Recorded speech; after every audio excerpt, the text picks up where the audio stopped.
आप सभी का स्वागत है मेरे चैनल ट्यूशन टीचर में। मैं प्रीति अग्रवाल आज आपको सिखाऊंगी लेसन एजॉप्स फेबल। तो इस लेसन में क्या है, दो स्टोरीज है आपको। एक है the stag at the pool and second story है the dog in the manager. ठीक है, तो ये मेरा लेक्चर नंबर 1 है। इसमें सिर्फ मैं the stag at the pool सिखाऊंगी और लेक्चर नंबर 2 में मैं आपको सिखाऊंगी the dog in the manger, है ना। तो इस लेसन में आपको क्या दिया है इन्होंने कि बहुत इंटरेस्टिंग स्टोरी है जो कि आगे आपको फ्यूचर में है ना चीजों को समझने के लिए काम आएगी। तो मैं इसे पहले रीड करती हूँ, फिर मैं आपको इसको एक्सप्लेन करती हूँ। Fables are short stories that have a moral or a message for us, something to learn and keep in mind as we grow up। देखो अब जैसे मैंने आपको बोला ना कि आपको फ्यूचर में काम आएंगी, बड़े होके काम आएंगी। तो क्या चीज होती है फेबल्स का मतलब क्या होता है, शॉर्ट स्टोरीज होती है। इसलिए उन्होंने इस लेसन में 2 स्टोरीज दे दी है। ठीक है, और वो क्या होता है, हमें कुछ मोरल देंगी, कुछ मैसेज देंगी जिससे कि अपने दिमाग में रखें, है ना। अब जैसे जैसे ग्रो होते हैं, बड़े होते हैं, हमें वो बातों को ध्यान में रखना है। Most of the fables have animals characters who think and act just like human beings. अब जो फेबल्स में जो आप पढ़ोगे ना, तो इसमें कैसा होता है, एनिमल्स कैरेक्टर होते हैं जो कि एक्ट करते हैं किसकी तरह, ह्यूमन बीइंग्स की तरह, इंसान की तरह। It is believed that many of the fables were first told by a wise person called Aesop. अब देखो फेबल्स क्या होता है, शॉर्ट स्टोरीज होती है जो कि मैसेज देती है हमको, ये तो समझ में आ गया। अब एजॉप्स फेबल क्या होता है वो उन्होंने बताया, ऐसा माना गया है ना, कि ये जो पहले जो बताई गई थी story were first told by a wise person called Aesop, है ना। किसी इंसान ने जो मैंने बताई थी उनका क्या नाम था, आप बोल सकते हो Aesop. Aesop lived hundreds of years ago in a country called Greece. अब जो ये एजॉप थे जिन्होंने ये फेबल्स बताए, इसलिए हम एजॉप फेबल्स बोलते हैं। वो कहाँ रहते थे, कौन सी कंट्री में रहते थे, ग्रीस में रहते थे। His stories became so popular that people passed them on from generation to generation. Many proverbs and saying that we use today are based on these fables. Here are 2 well-known fables. अब देखो जो fables, अगर आपको कोई बोले कि आपने fables पढ़ा है, जैसे जैसे आप बड़े होते हैं, देखो किसी को ना बेटा ये याद नहीं रहेगा इसके क्वेश्चन आंसर के बीच में क्या होगा क्या नहीं हुआ, कौन कहाँ आया, किसने किसको मिला। लोग ना जर्नल मोटा मोटा आपको पूछते हैं, उस मोटे मोटे से ही वो समझ जाते हैं कि अगर आपको ये चीज पता है तो इसके अंदर की भी पता होगी, है ना। तो ऐसे उन्होंने बताया कि फेबल्स, जो फेबल्स थे वो किसने लिखे थे, एजॉप्स फेबल थे। वो जनरेशन टू जनरेशन पास होते रहे और जो एजॉप थे, जिनकी जो बोलते हैं ना स्टोरीज फेमस होती गई, शॉर्ट स्टोरी जिसको हम फेबल्स बोलते हैं, जो कि वे मैसेज देती है, वो कहाँ रहते थे, वो ग्रीस में रहते थे। ये तो बोलते हैं जर्नल नॉलेज के, जैसे आप वीडियोस देख रहे हो, यूट्यूब पे देख रहे हो या फेसबुक पे देखते हो, आप रील्स देखते हो, शॉर्ट्स देखते हो ना, तो उसमें कैसे आप बाकी के शॉर्ट्स में मैसेज छोटे छोटे लेते हो, ऐसे है ना, इनको ही ना छोटे छोटे मैसेज समझने का। ठीक है, अब मैं ये स्टोरी को पहले रीड करती हूँ, फिर मैं आपको एक्सप्लेन करती हूँ। ठीक है, the stag at the pool. अब स्टैग मतलब क्या हुआ, मेल डियर। अगर आप राइट साइड में आपके पिक्चर में देखोगे ना, तो डियर का इमेज दिया हुआ है, तो स्टैग मतलब a male deer. One day a beautiful stag came to a pool of clear water. As he bent down to drink, he saw his own reflection in the water. है ना, ये तो बहुत सिंपल है। एक बार क्या हुआ, एक स्टैग आया, स्टैग मतलब मेल डियर है, स्टैग आया, क्लियर वाटर था वहां पे, वाटर कैसा था, क्लियर था। अब वो क्यों था, एक बार वो भी समझना है। जैसे वो नीचे झुका तो उसने उसके अंदर अपना रिफ्लेक्शन देख लिया। जो रिफ्लेक्शन देखा जाएगा वो क्लियर वाटर में ही देखा जाएगा, गंदा वाटर होगा तो उसमें रिफ्लेक्शन नहीं दिखेगा, उसमें हमें कचरा दिखेगा, जो भी कचरा उसके अंदर होगा। ठीक है, he was delighted with what he saw. Instead of drinking water, he kept looking at his own reflection. वो वहाँ क्या करने गया था, पानी पीने के लिए गया था, उसको वहाँ पे रिफ्लेक्शन दिखा और वो बहुत ज्यादा बोलते ना खुश हो गया, है ना, जबकि उसको क्या करना था, पानी पीना था।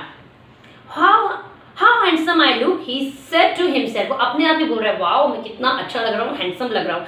How beautiful are these curving antlers, है ना। वो बोलता है कि देखो ये जो मेरे एंटलर्स है, अगर राइट साइड में देखो इमेज में जो उसके ऐसे सींग दिखाए हुए हैं ना, है ना, उसको वो एंटलर्स बोल रहे हैं। एंटलर्स कितने अच्छे हैं, कर्विंग मतलब ऐसे टर्न करे स्टाइल में, जैसे हम ट्री बनाते हैं तो ट्री में लीफ बनाते हैं ना, स्टेम बनाते हैं, ऐसे ऐसे छोटे छोटे लीफ बनाते हैं, ऐसे एंटलर में उसका कर्विंग वाला बता रहे हैं वो।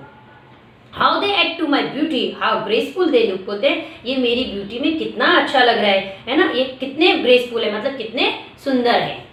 Then he moved nearer and saw his legs reflected in the pool. जैसे उसके बाद में पास में और गया, किसके पूल के पास में, तो उसको वहां पे क्या दिखे, उसके लेग्स का रिफ्लेक्शन भी उसको पानी में दिखा।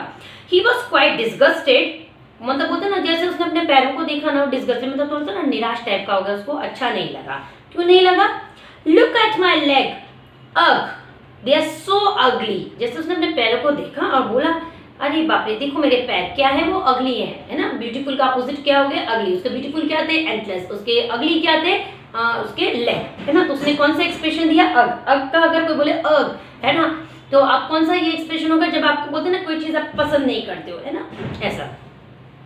How I wish that nature had given me legs worthy of my stately antlers.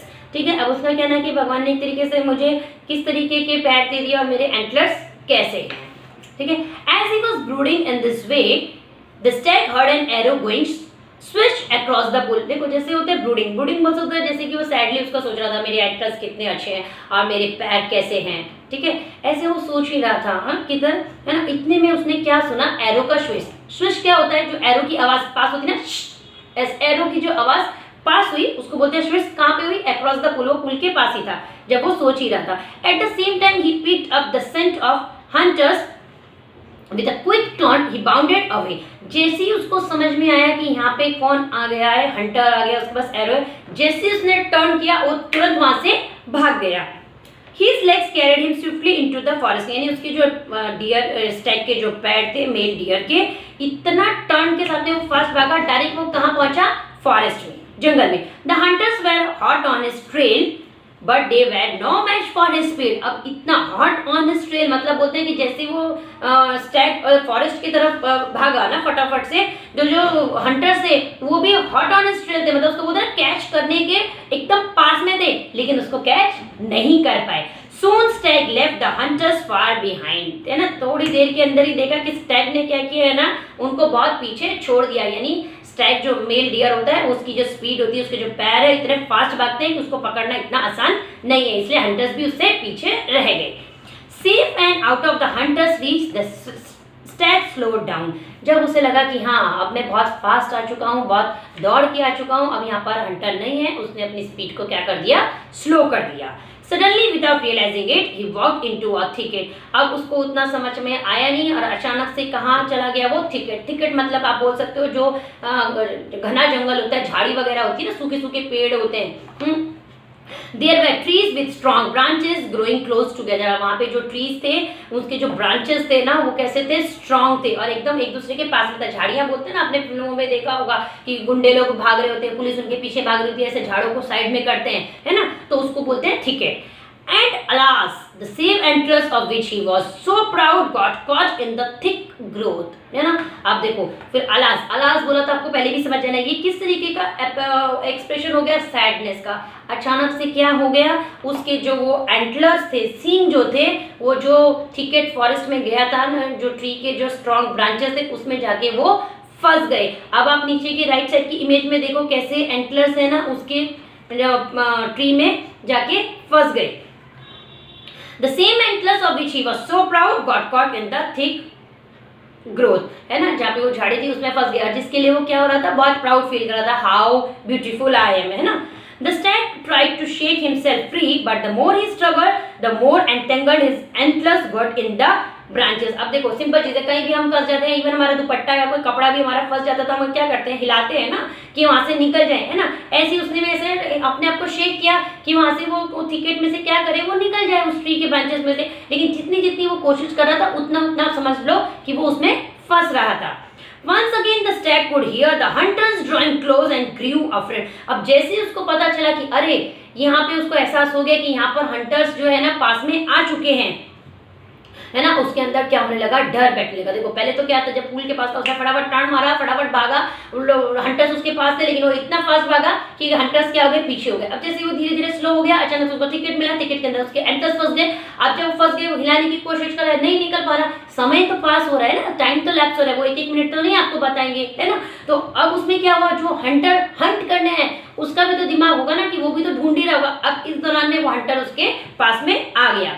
At last, with a great difficulty, he managed to free his antlers and bounded away।